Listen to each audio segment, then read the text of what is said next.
कराने आ रहा। और दूसरा क्या लिखा है, सब विद्याओं की प्राप्ति का हेतु होके जितनी भी विद्याएं हैं उन सब विद्याओं का कहाँ से प्राप्त होती हैं, परमपिता परमात्मा से प्राप्त होती हैं। कैसे, परमात्मा ने सारी विद्याओं को वेद में प्रकाशित किया है और उसी वेद का अध्ययन करके हम ज्ञान प्राप्ति करते हैं। तो कहते हैं सब विद्याओं की प्राप्ति का हेतु अर्थात कारण होके सब विद्या प्राप्त कराता है। तो ये सारी की सारी विद्याएं हमें कौन प्राप्त कराता है, ये सब परमात्मा की तरफ से मिलती है, परमात्मा हमें प्राप्त कराता है। इसीलिए इससे परमेश्वर का नाम आचार्य है। आगे ऋषि लिखते हैं, गृह शब्द इस धातु से गुरु शब्द बना। गुरु शब्द के लिए लिखते हैं, यो धर्मान शब्दान गृणात युपदिशति सह गुरु सह पूर्वेशामपि गुरु काले नाम वच्छेदात। जो सत्य धर्म प्रतिपादक सकल विद्या युक्त वेदों का उपदेश करता, सृष्टि की आदि में अग्नि वायु आदित्य अंगिरा, ये चार ऋषियों की बात की है, अग्नि वायु आदित्य अंगिरा और ब्रह्मा आदि गुरुओं का भी गुरु, और जिसका नाश कभी नहीं होता, इसलिए परमेश्वर का नाम गुरु है। पहले बताया था कि परमेश्वर का नाम क्या है, आचार्य, और अब बताया परमेश्वर का नाम गुरु। और परमेश्वर का नाम गुरु होने का कारण क्या है, लिखते हैं, सत्य धर्म प्रतिपादक, अर्थात हमें सत्य धर्म को बताने वाला, सत्य धर्म पर चलने की प्रेरणा देने वाला कौन है, परमपिता परमात्मा। और दूसरा सकल विद्या युक्त वेदों का उपदेश करता है, अर्थात वेदों की भी यहाँ पर क्या है, वेद क्या है, लिखा है सकल विद्या युक्त है। संसार में जितनी भी विद्या हैं वो सब कहाँ से हैं, वेदों से हैं। तो कहते हैं सकल विद्या युक्त वेदों का उपदेश करता। और उसके बाद लिखते हैं, सृष्टि की आदि में अग्नि वायु आदित्य अंगिरा, ये चारों ऋषि कौन से ऋषि हैं, जिन्हें सबसे पहले परमात्मा ने वेदों का ज्ञान दिया और उन्होंने फिर ये वेद किसको पढ़ाए, ये ब्रह्मा को पढ़ाए। तो लिखते चारों ऋषि और उसके बाद ब्रह्मा आदि गुरुओं का भी गुरु, अर्थात उन सबका गुरु, क्योंकि सबसे पहले ज्ञान दिया इन चार ऋषियों को, उनका भी गुरु। गुरु किस लिए, कि उनको ज्ञान देने वाला परमात्मा था। तो कहते गुरुओं का भी गुरु। और उसके बाद एक गुण और बताते हैं ऋषि यहाँ पर परमात्मा का, कि जिसका नाश कभी नहीं हो। आगे ऋषि लिखते हैं, अज गति क्षेपणयो जनी प्रादुर्भावे, इन धातुओं से अज शब्द बनता है। अर्थात यहाँ पर दो धातु हैं, एक अज और एक जनी, इन दोनों के अर्थ आगे लिखे हैं। तो कहते हैं इन दोनों धातुओं से अज शब्द बनता है।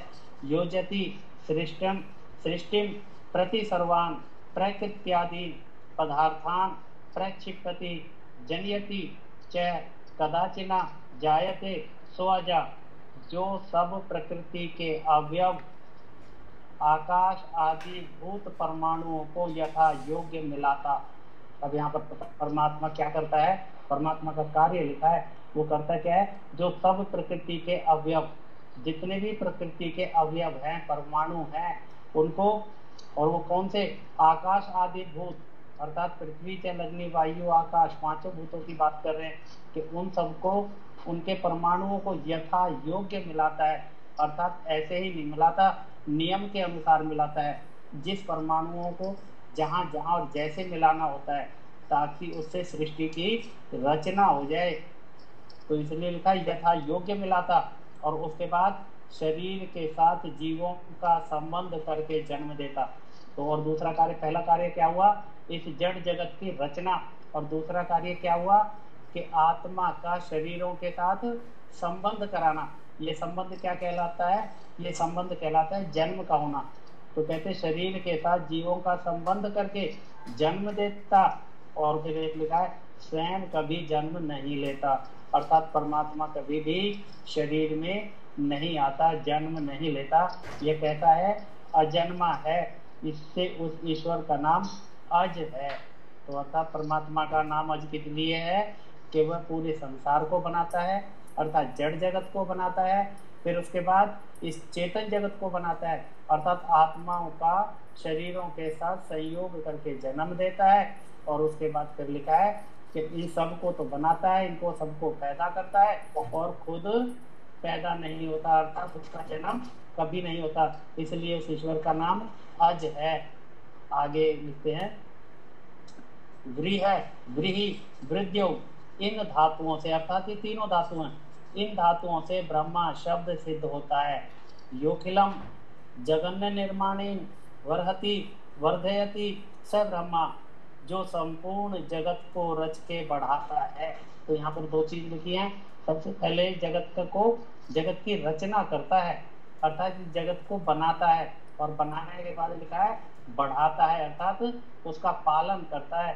तो जो संपूर्ण जगत को रच के बढ़ाता है, इसलिए उस परमेश्वर का नाम ब्रह्मा है।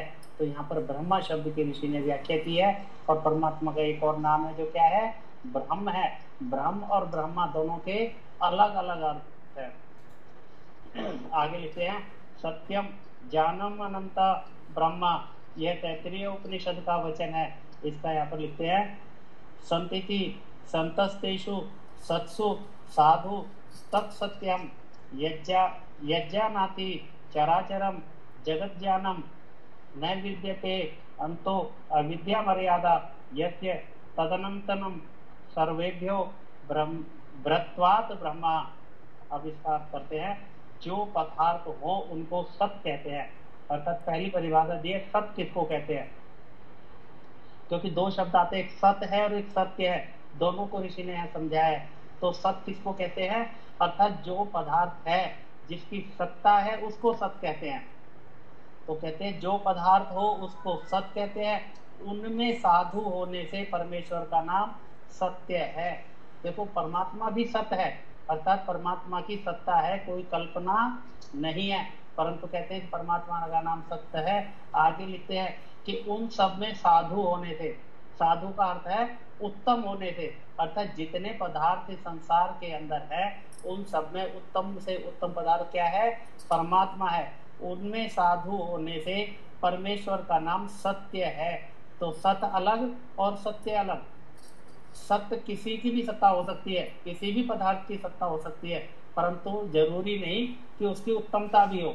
अब जैसे जड़ पदार्थ है, जड़ पदार्थ का क्या है, उसकी सत्ता है, उसको भी सत्य कहते हैं, परंतु वो उत्तम नहीं है। अर्थात उससे उत्तम क्या है, उससे उत्तम आत्मा, और आत्मा से उससे उत्तम परमात्मा। तो इसलिए परमात्मा क्या हो गया, सत्य हो गया। तो कहते हैं कि उनमें साधु होने से परमेश्वर का नाम सत्य है। और आगे लिखते हैं जो सबके जानने वाला, अर्थात परमात्मा कैसा है, सबको जानता है। कैसे जानता है, यथावत जानता है, अर्थात जो वस्तु जो पदार्थ जैसा है उसको उसी रूप में जानता है, और इससे परमात्मा का नाम ज्ञान है। तो यहाँ पर परमात्मा के कई नाम दिए हैं। पहला नाम यहाँ पर सत्य दिया, फिर कहते सबको जानने वाला है, इसलिए परमेश्वर का नाम ज्ञान है। और आगे लिखते हैं जिसका अंत अवधि मर्यादा, अर्थात इतना लंबा चौड़ा छोटा बड़ा है ऐसा परिमाण नहीं है, अर्थात परमात्मा का कोई परिमाण नहीं है। तो इसीलिए परिमाण शब्द को कैसे बोला कि जिसका अंत अवधि और मर्यादा, अर्थात ना तो परमात्मा का कहीं अंत है ना उसकी अवधि है, अर्थात इतने समय तक रहेगा और इतने समय के बाद नष्ट हो जाएगा, अर्थात वो काल में बाधित नहीं है। और ना उसकी मर्यादा है, मर्यादा अर्थात उसकी सीमाएं नहीं है। कहीं पर भी ये नहीं कह सकते कि यहाँ तक तो परमात्मा है और इसके बाद परमात्मा नहीं है, क्योंकि परमात्मा कैसा है, सर्वव्यापक है। इसलिए परमात्मा के अंदर, परमात्मा के लिए लिखा है ना तो उसका अंत है ना उसकी अवधि है, अर्थात काल में बाधित नहीं, और ना मर्यादा है, अर्थात वो सीमाओं में भी बंधा हुआ नहीं है।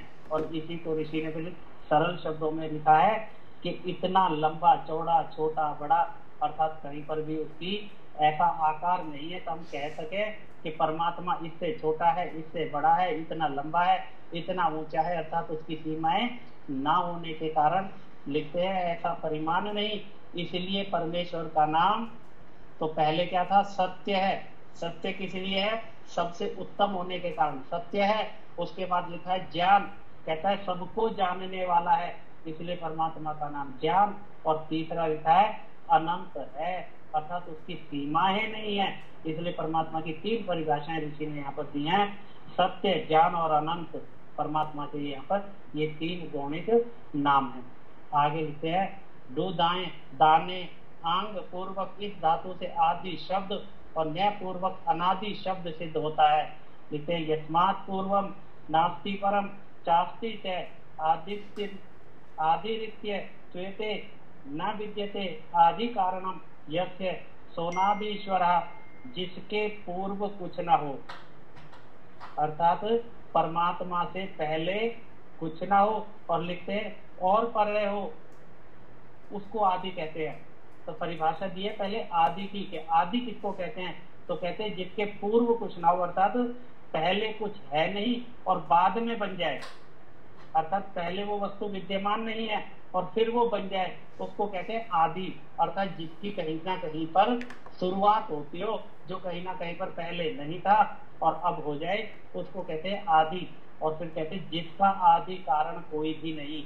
तो क्या है, परमात्मा के लिए लिखा है कि परमात्मा का आदि कारण कोई भी नहीं, अर्थात परमेश्वर का आदि नहीं है। कहीं पर भी ऐसा नहीं है तब हम कह सके कि उस समय से पहले परमात्मा नहीं था और अब परमात्मा है। तो इसलिए परमात्मा का आदि ना होने के कारण लिखा है, इसीलिए परमेश्वर का नाम अनादि है। अनादि अर्थात जिसकी कभी भी शुरुआत नहीं होती, अर्थात जिसका कभी भी जन्म नहीं होता। और 3 पदार्थ इस संसार में अनादि हैं। कौन सा? प्रकृति, आत्मा और परमात्मा। ये तीनों तत्व, तीनों पदार्थ, तीनों वस्तुएं अनादि हैं, अर्थात इनका ना तो अंत होता है ना इनका कहीं पर शुरुआत होती है, अर्थात इनकी कहीं आदि होती है। तो एक परमात्मा भी कैसा है? परमात्मा भी अनादि है। आगे लिखते हैं सुनदि समृद्धियों आंग पूर्वक इस धातु से आनंद शब्द बनता है। आनंदित आनंदंती सर्वे मुक्ता यस्मिन् यद्वा च सर्वाण्य जीवाना नंदयति स आनंदः, जो आनंद स्वरूप जिसमें सब मुक्त जीव आनंद को प्राप्त होते और धर्मात्मा लोग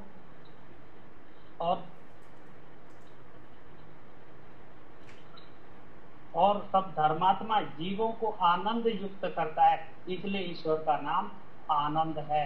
तो आनंद परमात्मा का नाम किस लिए है? लिखते हैं कि स्वयं आनंद स्वरूप है, उसमें कहीं भी दुख क्लेश आदि का कोई भी लेश नहीं है। अर्थात हर काल में, हर अवधि में परमात्मा आनंद स्वरूप रहता है। और उसके बाद कहते हैं जिसमें सब मुक्त जीव आनंद को प्राप्त होते हैं। और परमात्मा के आनंद स्वरूप को कौन प्राप्त करता है? जो मुक्त जीव होते हैं, जो मुक्त हो जाते हैं, मोक्ष को प्राप्त करते हैं, वो परमात्मा के सानिध्य में रहकर उसके आनंद के सुख को भोगते हैं। और फिर कहते हैं सब धर्मात्मा जीवों को आनंद कराता है। और परमात्मा ही जो धर्मात्मा जीव हैं, जो धार्मिक व्यक्ति हैं, जो आप पुरुष हैं, उनको आनंद प्राप्त कराता है। इससे ईश्वर का नाम आनंद है। आगे व्याख्या करते हैं ऋषि सत की। लिखते हैं असभुवि इस धातु से सत शब्द सिद्ध होता है। लिखा यदस्ति त्रिषु कालेषु न बाधते तत्सत ब्रह्मा, जो सदा वर्तमान अर्थात भूत भविष्यत वर्तमान कालों में जिसका बाध ना हो, उसको उस परमेश्वर को सत्य कहते हैं। पीछे भी ऋषि ने परिभाषा दी थी कि सत पदार्थ कौन सा है? जो जिसकी सत्ता है, जो है, अर्थात कल्पना नहीं है। और आगे यहाँ पर लिखा है कि परमात्मा को सत्य किस लिए कहते हैं? जो सदा वर्तमान रहता है, अर्थात ना तो कभी पैदा हुआ ना उसका नाश होता है और हमेशा तीनों कालों में रहता है, अर्थात हमेशा से है, वर्तमान भी है और आगे भी रहेगा। और जो पदार्थ तीनों कालों में होता है, अर्थात हमेशा से है और हमेशा रहे और अब भी है, उसको क्या कहते हैं? कि सदा वर्तमान है, अर्थात वो है काल बाधित नहीं होता। काल बाधित कौन सी चीज होती है? कि जो अब है और आगे नहीं रहेगी, तो वो काल बाधित कहलाती है। या पहले थी अब नहीं है, वो भी काल बाधित है। या पहले थी और आगे रहेगी और वर्तमान में नहीं है, तो उसको भी काल बाधित कहते हैं। परंतु परमात्मा कहता है वह हमेशा से है। इसलिए कहते हैं कि परमात्मा की सत्ता कैसी है, वर्तमान है, हमेशा वर्तमान में रहता है। तो इसीलिए परमात्मा का नाम क्या लिखा है, सत्य लिखा है। तो सत्य और सत्य इन दोनों के अर्थ को उसी प्रकार जैसे समझेंगे जैसे एक शब्द ब्रह्म और ब्रह्मा दोनों के अलग अलग अर्थ हैं। आगे लिखा है चिति संज्ञाने, इस धातु से चित्त शब्द सिद्ध होता है। यश्चेतति चेतयति संज्ञापयति सर्वान् सज्जनान् योगिनः तच्चित्तपरम ब्रह्मा, जो चेतन स्वरूप सब जीवों को चिताने और सत्य असत्य का जानने हारा है। इसीलिए उस परमात्मा का नाम चित्त है। इन तीन शब्दों के विशेषण होने से परमात्मा को सत्य चितानंद स्वरूप कहते हैं। तो यहाँ पर तीन शब्दों के ऋषि ने व्याख्या की है, सत्य की, चित्त की और आनंद की। तो यहाँ पर अब चित्त शब्द के लिए लिखते हैं कि परमात्मा जो चेतन स्वरूप सब जीवों को चिताने अर्थात सब जीवों को ज्ञान देने वाला है। तो कहते हैं चेतन स्वरूप है और सब जीवों को चिताने और सत्य असत्य का जनाने हारा है। अर्थात सत्य असत्य को हम कैसे जान पाते हैं, परमात्मा के ज्ञान के द्वारा, कि परमात्मा हमें ज्ञान देता है और उसी ज्ञान से हम सत्य और असत्य को जानते हैं। तो हमको सत्य असत्य का जनाने आ रहा है, इसीलिए उस परमात्मा का नाम चित्त है। और इन तीन शब्दों को आनंद, सत और चित्त, इन तीनों को मिलाकर तीन गुणों को, परमात्मा के गुणों को एक जगह लिखने से क्या उसका बनता है, शब्द लिखते हैं। इन तीन शब्दों के विशेषण होने से परमात्मा को सच्चिदानंद स्वरूप कहते हैं। आगे लिखते हैं यो नित्य ध्रुवो चलो अविनाशी स नित्या, जो निश्चल अविनाशी है सो नित्य शब्द ईश्वर वाच्य है। अर्थात परमात्मा को नित्य भी कहते हैं। और नित्य का अर्थ क्या है, जो निश्चल और अविनाशी है, अर्थात जो हमेशा से है। अविनाशी होना ही हमेशा होने का गुण है। अर्थात जो ना कभी पैदा हुआ ना जिसका नाश होना है, वो क्या कहलाता है, वो नित्य कहलाता है। अर्थात सत्य के अर्थ में भी यही है कि परमात्मा हमेशा से है, काल बाधित नहीं है। और उसी गुण में जो निश्चल अविनाशी है सो नित्य शब्द वाच्य ईश्वर है। आगे लिखा है शुद्ध शुद्ध, इससे शुद्ध शब्द से सिद्ध होता है। न शुद्धति सर्वान शोधयति वासा शुद्ध ईश्वर, जो स्वयं पवित्र और सब अशुद्धियों से पृथक और सबको शुद्ध करने वाला है। अर्थात परमात्मा कहता है, जो अपने आप, उसका स्वभाव कहता है पवित्र है और सारी अशुद्धियों से दूर है, पृथक है। परमात्मा के अंदर कोई भी अशुद्धि नहीं है, इसलिए वह पवित्र कहलाता है। और साथ में क्या है, सबको शुद्ध करने वाला है। अर्थात हम आत्माओं में अनेक प्रकार के विकार आ जाते हैं, अशुद्धि आ जाती है, उनको शुद्ध करने वाला कौन है, परमात्मा। अर्थात हम यदि अपने विकारों को दूर करना चाहें तो परमात्मा के समीप जाना पड़ेगा, उसको जानना पड़ेगा। अर्थात उसकी उपासना कर ही हम अपनी अशुद्धियों को दूर कर सकते हैं।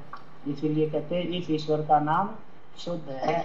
आगे लिखा है बुद्ध अवगमने, इस धातु के तख्त प्रत्यय होने से बुद्ध शब्द सिद्ध होता है।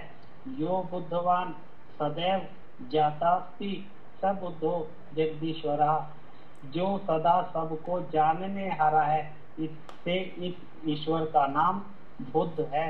अर्थात परमात्मा कहता है सबको जानता है, सब व्यवहारों को जानता है। अर्थात इस सृष्टि के बारे में पूरा पूरा ज्ञान परमात्मा को है। इसलिए सबको और सदा दोनों चीजें लिखी हैं, सबको जानता है, सदा जानता है, अर्थात हर काल में जानता है। तो इसलिए परमात्मा का नाम बुद्ध है। और आगे लिखा है मुचलरी मोचने, इस धातु से मुक्त शब्द सिद्ध होता है। यो मुंचति मोचयति वा मुमुक्षुन स मुक्तो जगदीश्वर, जो सर्वदा अशुद्धियों से अलग और सब मुमुक्षुओं को क्लेश से छुड़ा देता है। अर्थात वही चीज यहाँ पर है, जो सर्वदा अशुद्धियों से अलग, अर्थात परमात्मा के अंदर कोई अशुद्धि नहीं है, वह अशुद्धियों से दूर है और मुमुक्षुओं को क्लेश से छुड़ा देता है। मुमुक्षु कौन? जो मुक्ति की इच्छा रखने वाले लोग हैं और जो मुक्ति को प्राप्त हो गए हैं, उनको परमात्मा क्या करता है? क्लेश से छुड़ा देता है, अर्थात दुखों से छुड़ा देता है, उनके दुख दूर कर देता है। इसलिए परमात्मा का नाम मुक्त है। अब यहाँ पर ऋषि ने जो ये परमात्मा के नाम बताए हैं उन सब का, जैसे पहले 3 गुणों का सच्चिदानंद का इकट्ठा किया था, उसी तरह से परमात्मा के लिए लिखा है अतएव नित्य शुद्ध बुद्ध मुक्त स्वभावो जगदीश्वरा। इसी कारण से परमेश्वर का स्वभाव नित्य शुद्ध बुद्ध मुक्त है। अर्थात ये चारों शब्दों को इसने यहाँ पर इकट्ठा करके एक शब्द बना दिया और परमात्मा को इस नाम से जाना जाता है कि परमात्मा का स्वभाव कैसा है? नित्य शुद्ध बुद्ध और मुक्त है।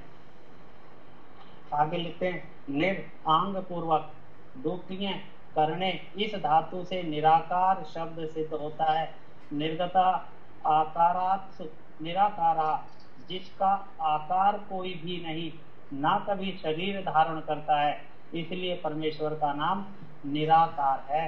अर्थात परमेश्वर का नाम, इस शब्द को तो सामान्यतः हम प्रयोग भी करते हैं कि जिसका कोई आकार नहीं और ना कभी शरीर धारण करता है, क्योंकि यदि परमात्मा शरीर धारण करेगा तो उसका क्या आकार हो जाएगा।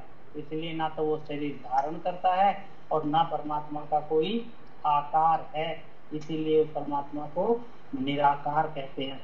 आगे लिखते हैं अंजु व्यक्ति लक्षण कांति गतिषु, इस धातु से अंजन शब्द और निरुपसर्ग के योग से निरंजन शब्द सिद्ध होता है।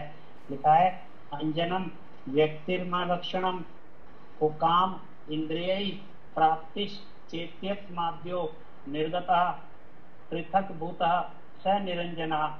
जो व्यक्ति अर्थात आकृति, मलेच्छाचार, दुष्ट कामना और चक्षुर आदि इंद्रियों के विषय के पथ से पृथक है, इससे ईश्वर का नाम निरंजन है।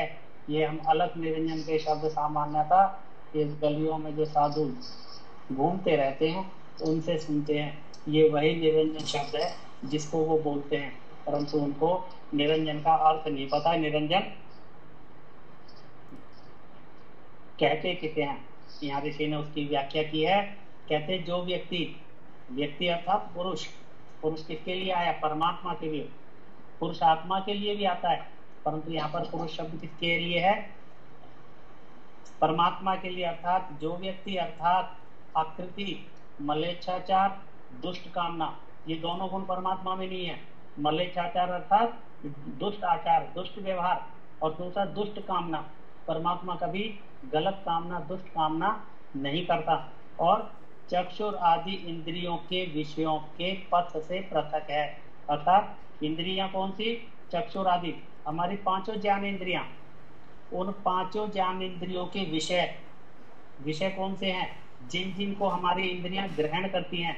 जैसे चक्षु से रूप ग्रहण होता है, कान इंद्रिय से शब्द ग्रहण होता है, तो इस तरह कहते हैं जो उनके विषय के पथ हैं, अर्थात जिनसे वो ज्ञान प्राप्त करती हैं, उस पथ से पृथक है।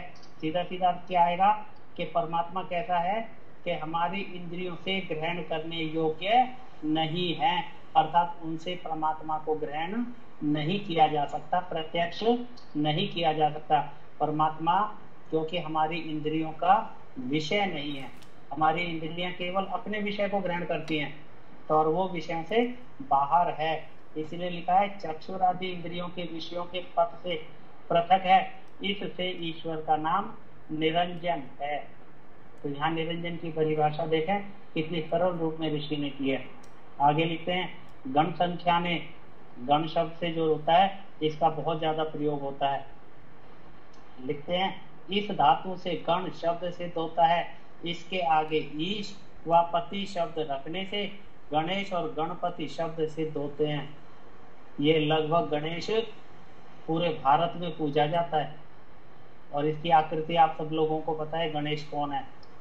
अब आप देखेंगे ऋषि ने उसकी व्याख्या क्या की है, परमात्मा का नाम गणेश किस लिए है। लिखते हैं ये प्रकृत्यादयो जड़ा जीवाश्च गण्यन्ते संख्यांते तेषामिषः स्वामी पति पालको वा, जो प्रकृत्यादि जड़ और सब जीव प्रख्यात पदार्थों का स्वामी व पालन करने हारा है, उससे उस ईश्वर का नाम गणेश व गणपति है। तो यहाँ पर दो शब्दों की व्याख्या ऋषि ने की है, गणेश और गणपति। तो गण के साथ ईश लगाया है, उसकी व्याख्या अलग, और गण के साथ पति लगाया है अर्थात गणपति, उसकी व्याख्या अलग की है। तो ऋषि लिखते हैं जो प्रकृति आदि जड़, अर्थात जो प्रकृति आदि ये संसार है, जो जड़ जगत है वो, और सब जीव, और उसके बाद सारे के सारे चेतन आत्मा अर्थात सब जीव, अर्थात पूरा का पूरा संसार, जड़ जगत और चेतन जगत। तो कहते हैं प्रख्यात पदार्थों का स्वामी। तो प्रख्यात पदार्थ का मतलब क्या हुआ कि जो दिखाई देते हैं उनको कहते हैं प्रख्यात अर्थात प्रकाशित। क्योंकि जो ये जड़ जगत है, जब ये मूल रूप में होता है अर्थात सत्व रज तम के रूप में होता है, तो उसको हम क्या कहते हैं, अप्रख्यात अर्थात अव्यक्त, वो दिखाई देने योग्य नहीं होता, ना उसको जाना जा सकता है ना वो दिखाई देता है। परंतु जब ये जड़ रूप में प्रकृति के रूप में आता है तो उसको कहते हैं प्रख्यात। तो कहते हैं कि पृथ्वी आदि सब जड़ और सब जीव प्रख्यात पदार्थों का स्वामी और पालन करने हारा। तो ये पदार्थों का स्वामी होने के कारण तो इसका परमात्मा का नाम गणेश, और पालन करने हारा है, उससे इस ईश्वर का नाम गणपति है। आगे लिखते हैं यो विश्वनिष्ठे स विश्वेश्वरा, जो संसार का अधिष्ठाता है उससे इस परमेश्वर का नाम विश्वेश्वर है। अधिष्ठाता कहते हैं चलाने वाले को, वैसे सामान्यतः अर्थ में प्रयोग किया जाता है जो जिसका स्वामी होता है, परंतु अधिष्ठाता का अर्थ होता है चलाने वाला। जो संसार का अधिष्ठाता है, इससे उस परमेश्वर का नाम विश्वेश्वर है, अर्थात विश्व का ईश्वर विश्वेश्वर। आगे लिखते हैं यह कूटे अनेक विध व्यवहारे स्वरूप रूपेण तिष्ठति स कूटस्थ परमेश्वर, जो सब व्यवहारों में व्याप्त, सब व्यवहारों में व्याप्त अर्थात संसार के अंदर जितने भी व्यवहार हैं, जितने भी कार्य हैं, उन सब में परमात्मा व्यापक है, व्याप्त है, और सब व्यवहारों का आधार, और परमात्मा उन व्यवहारों का आधार भी परमात्मा है, उन व्यवहारों में व्यापक भी है, और सब व्यवहारों का आधार होके भी किसी व्यवहार में अपने स्वरूप को नहीं बदलता। इस सिद्धांत को समझेंगे कि परमात्मा संसार के सभी व्यवहारों में व्यापक है, व्याप्त है, और दूसरा क्या लिखा है, सब व्यवहारों का आधार भी है, अर्थात जितने भी व्यवहार संसार में हैं उन सब का आधार भी है। और उसके बाद जो गुण विशेष लिखा है वो लिखा है होके भी किसी व्यवहार में अपने स्वरूप को नहीं बदलता, अर्थात परमात्मा का स्वरूप जैसा है वह परमात्मा का स्वरूप संसार के व्यवहारों के कारण उसका स्वरूप नहीं बदलता। अर्थात परमात्मा, अगर हम सीधे सीधे शब्दों में कहें, परमात्मा संसार के किसी भी व्यवहारों में लिप्त नहीं होता, अर्थात उसका स्वरूप अलग बना रहता है। पीछे भी एक सिद्धांत आया था कि परमात्मा का स्वरूप कैसा है, एकांत स्वरूप है, अर्थात संसार के पदार्थों में लिप्त ना होना। उसी को यहाँ पर कहा है कि किसी व्यवहार में अपने स्वरूप को नहीं बदलता, इससे परमात्मा का नाम कूटस्थ है। तो ये कूटस्थ नाम शायद किसी ने सुना हो। ऋषि ने उसकी यहाँ पर भी व्याख्या की है कि संसार के पदार्थों में लिप्त न होने के कारण परमात्मा को कूटस्थ कहते हैं। और ब्रह्म कुमारी कई बार इस बात को